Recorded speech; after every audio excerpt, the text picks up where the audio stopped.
So നിങ്ങൾ P സിയിൽ ഏതെങ്കിലും ഒരു ഗെയിം ഇങ്ങനെ എൻജോയ് ചെയ്ത് കളിച്ചുകൊണ്ടിരിക്കുന്നതിന്റെ ഇടയ്ക്ക് റാൻഡമായിട്ട് എവിടെ നിന്നാന്ന് അറിയാതെ ഇതുപോലെ സ്റ്റക്ക് ആവുന്ന ഒരു സീൻ വരാറുണ്ടോ? ഇതിന് പറയുന്ന പേരാണ് സ്റ്റട്ടറിങ്.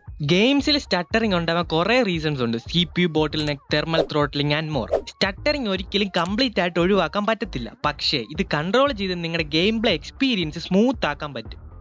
സോ ഏത് ഗെയിമിലും FPS എന്താണെന്ന് എല്ലാവർക്കും തന്നെ അറിയാം, frame rates per second. So ഈ FPS ഇമ്പോർട്ടൻ്റ് ആണ്, പക്ഷേ FPSനെക്കാട്ടിലും ഇമ്പോർട്ടൻ്റ് ആയിട്ടുള്ള കാര്യമാണ് frame time. So frame time എന്ന് പറഞ്ഞാൽ ഒരു ഫ്രെയിം കഴിഞ്ഞിട്ട് അടുത്ത ഫ്രെയിം വരാൻ എടുക്കുന്ന ടൈം, അതായത് ആ ഇന്റർവൽ ടൈം. സോ നിങ്ങളുടെ ഗെയിമിന്റെ ഫ്രെയിം ടൈം ഗ്രാഫ് ഇതുപോലെയാണെങ്കിൽ നിങ്ങൾക്ക് 100 FPS ഉണ്ടെന്ന് പറഞ്ഞാലും നിങ്ങളുടെ ഗെയിം ഒരിക്കലും സ്മൂത്ത് ആയിരിക്കത്തില്ല.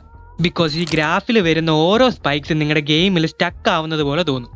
പക്ഷേ അതേസമയം നിങ്ങളുടെ ഫ്രെയിം ടൈം ഗ്രാഫ് ഇതേപോലെ ആണെങ്കിൽ നിങ്ങളുടെ ഗെയിം എക്സ്ട്രീംലി സ്മൂത്ത് ആയിട്ട് ഫീൽ ചെയ്യും. സോ ഏത് ഗെയിമിലും ഇതുപോലെ ബെറ്റർ ആയിട്ട് ഒരു എക്സ്പീരിയൻസ് കിട്ടണമെങ്കിൽ സിമ്പിൾ ആയിട്ടൊരു കാര്യമുള്ളൂ, ലോക്ക് യുവർ FPS.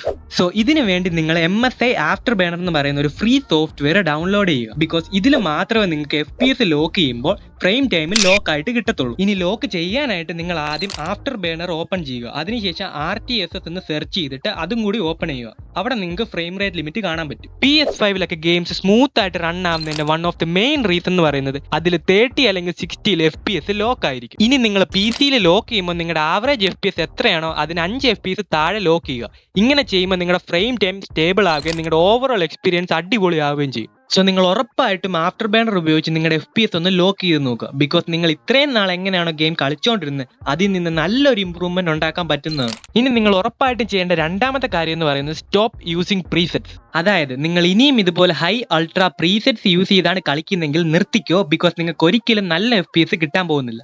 എല്ലാ ഗെയിമിലും ഇതുപോലെ ഗ്രാഫിക്സ് സെറ്റിംഗ്സിന്റെ പ്രീസെറ്റ്സ് നിങ്ങൾക്ക് കാണാൻ പറ്റും. പക്ഷേ ഈ പ്രീസെറ്റ്സ് യൂസ് ചെയ്യുന്നതിന് പകരം നിങ്ങൾ ഒപ്റ്റിമൈസ്ഡ് ആയിട്ടുള്ള സെറ്റിംഗ്സ് യൂസ് ചെയ്യുവാണെങ്കിൽ നിങ്ങൾക്ക് മോർ FPS കിട്ടും. ഒരു ഗെയിമിന്റെ ഗ്രാഫിക്സ് ഒട്ടും തന്നെ കുറയ്ക്കാതെ അതിൽ നിന്ന് മാക്സിമം FPS കിട്ടുന്ന സെറ്റിംഗ്സിനെയാണ് ഒപ്റ്റിമൈസ്ഡ് സെറ്റിംഗ്സ് എന്ന് പറയുന്നത്.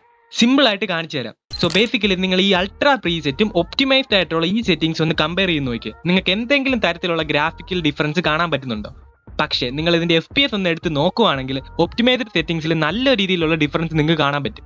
ഇതുകൊണ്ടാണ് ഞാൻ പറയുന്നത് നിങ്ങൾ എപ്പോഴും ഒപ്റ്റിമൈസ്ഡ് ആയിട്ടുള്ള സെറ്റിംഗ്സ് യൂസ് ചെയ്യുക. ഈ ഒപ്റ്റിമൈസ്ഡ് സെറ്റിംഗ്സ് നിങ്ങൾക്ക് യൂട്യൂബിൽ നിന്ന് തന്നെ സിമ്പിൾ ആയിട്ട് സെർച്ച് ചെയ്ത് കണ്ടുപിടിക്കാവുന്നതുള്ളൂ. ഇനി മെയിൻ ആയിട്ടുള്ള കുറച്ച് ഗെയിംസിന്റെ ഒപ്റ്റിമൈസ്ഡ് സെറ്റിംഗ്സ് ഞാൻ ഡിസ്ക്രിപ്ഷനിൽ കൊടുത്തിട്ടുണ്ട്, നിങ്ങൾ അതൊന്ന് എടുത്ത് നോക്കുക. And that's it. സോ ഈ വീഡിയോയിൽ ഞാൻ എക്സ്ട്രീംലി പ്രിസൈസ് ആയിട്ട് നിങ്ങൾ അറിയേണ്ട കാര്യം മാത്രമേ പറഞ്ഞിട്ടുള്ളൂ. സോ നിങ്ങൾക്ക് എന്തെങ്കിലും ഡൗട്ട്സ് ഉണ്ടെങ്കിൽ ഒന്ന് കമന്റ് ചെയ്യുക. സോ ഇതുപോലത്തെ കൂടുതൽ വീഡിയോസ് മിസ്സാക്കാതിരിക്കാനായിട്ട് ഇപ്പോൾ തന്നെ ഈ ചാനൽ ഒന്ന് സബ്സ്ക്രൈബ് ചെയ്യുക.